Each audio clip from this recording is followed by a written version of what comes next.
Hi, everybody. It's Matt Warrior here. I'm doing another review today, and this one is Kalasin from Lana Laws. So, Lana is a performer from Great Britain, and she's just released this album in January, and this is what I think of it. It begins with the chasing of perfidious mists. I believe that's how to pronounce that. And I liked it right away. So I thought it reminded me, and she does describe herself as far as the music as very influenced by power metal, symphonic black metal, orchestral stuff, and so on. So I liked it. I thought it kind of had a almost like Stradivarius or Rain Exceed kind of feel, or even maybe I dare say X Japan, because that kind of helped start some of that. But some of the regal atmosphere in the piano lines kind of had a little bit of that in there. So I liked it. Now, if you don't already know, this is actually a mostly instrumental project, so it's not difficult to review, but obviously there's less of a point of reference with some people may not enjoy instrumental music. I happen to like a lot of instrumental music because I'm a musician myself. So anyways, so let's get back. The second song, which is called "The Mutilation of Heritage," comes in kind of with a very tribal sounding drum line, and then it kind of proceeds with almost like a symphonic, like the black metal I mentioned earlier, the keyboards, and then they kind of still retain the power metal beats and drums. And this song I liked. I thought some of the transitions could have been done better, but overall it has a cool sound. And then kind of a happier part towards the middle, and then kind of goes back to the beginning part, and then has some blast beats towards the end. And then the next song is Identity, Prosperity, Obscenity. And it kind of has kind of the same Eastern feel of the previous song somewhat. And then it has a little bit of electronica in the beginning too. And there's some cool keyboards, and then some cool dissonant sections as well. And then a more, towards the end, a more hopeful kind of piano interlude. And the next song after that, To Glide the Competing Winds to Freedom, I think it's probably my favorite one.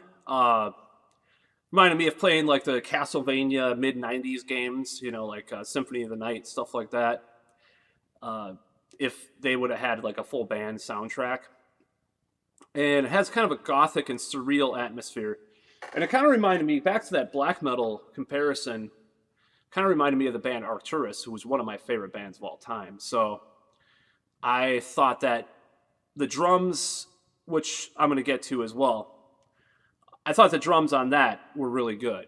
I'm going to get to more of that in a second, though. So the next song is A Tortured Score, which kind of continues more of the same, a little bit more mid-paced. And it does cleverly quote Andrew Lloyd Webber's Phantom of the Opera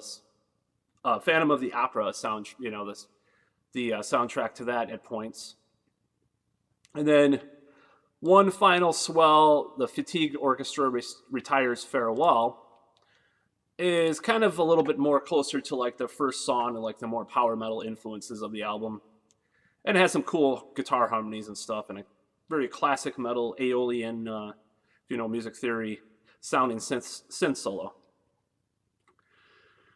And I did like the double bass drums in sections of that song, later sections. So what are some, and then I almost forgot. So The Skin That I'm In is the last one. And that was very much of a departure. It had vocals. And it definitely reminded me of the band Hypocrisy, some of their stuff. I just thought like the guitar tone and the vocals and stuff, which actually is another one of my favorite bands. So I quite like this album. Now, the things that I didn't like about it. So I'm just going to give this. I am a music producer, to some extent amateur, whatever you want to call it, bedroom music producer myself, and I have a lot of problems with this. But as far as like production, it's very hard to get right. And I know if you're doing most of the stuff yourself, one of my complaints is that some of the mixing and mastering could have been more on point. Of course, with this style of music, it's extremely difficult to get right without like $1 billion at your disposal. And then you always run the risk of becoming like too sterile and stale. Like I'm not a big fan of the band Winter Sun and some of these other bands like Starkill. I think that they're kind of like they take it a little too far with the sterility of the sound in regards to the production. So I don't want it to sound like that, but it's just a little bit uneven, I would say, on this release. That was one of my points. And I think that the drums, I believe they're programmed. I'm not completely certain. I think that her project could use a real drummer to give it a human feel.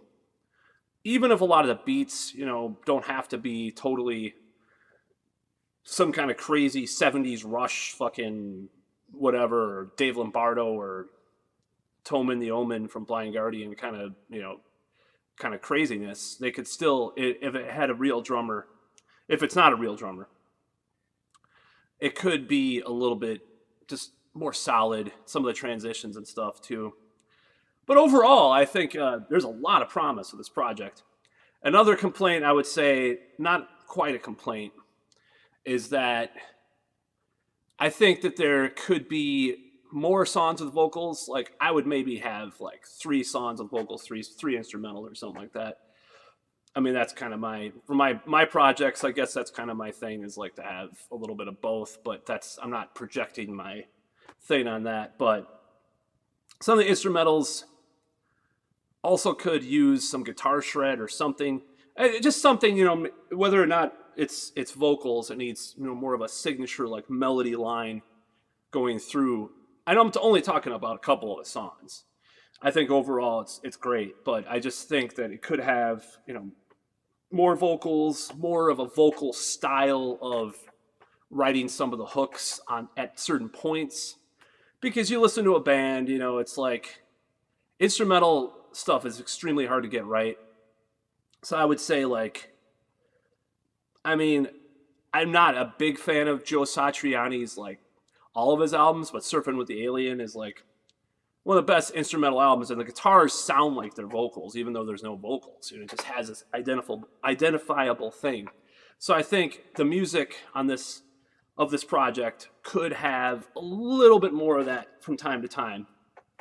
That's all I'm really saying. A little bit more guitar shred or something, just to cleanse the palate a little bit. I mean, like I said, I'm a big fan of Arcturus, Lymphonic Art, X-Japan, Rain Exceed, Stradivarius, a lot of bands that do or Sonata Arctica, too. A lot of bands that do the Arctica, whatever, that do the symphonic things. So I think it could have been, I think, it's as a point of reference that kind of makes those bands better, is that they have vocals and they have this identifiable thing.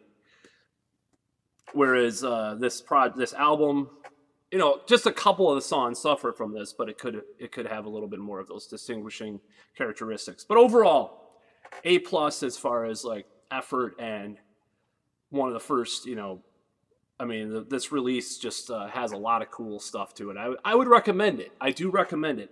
I just have, there's just a few little gripes, but being a critic and everything, that's not my job, but it's my thing to do as a critic, is to point these things out. So I definitely recommend it. I think we should look forward to what Lana does in the future, because it's going to only get better, of course. And like I said, that some of the songs have just an awesome feel, especially the one I mentioned before, because to glide, the competing wins to freedom. Not wins to freedom. So I think that's a really good song. Anyways, I would check it out, and I'll leave a link in the description and everything, and I'll see you later.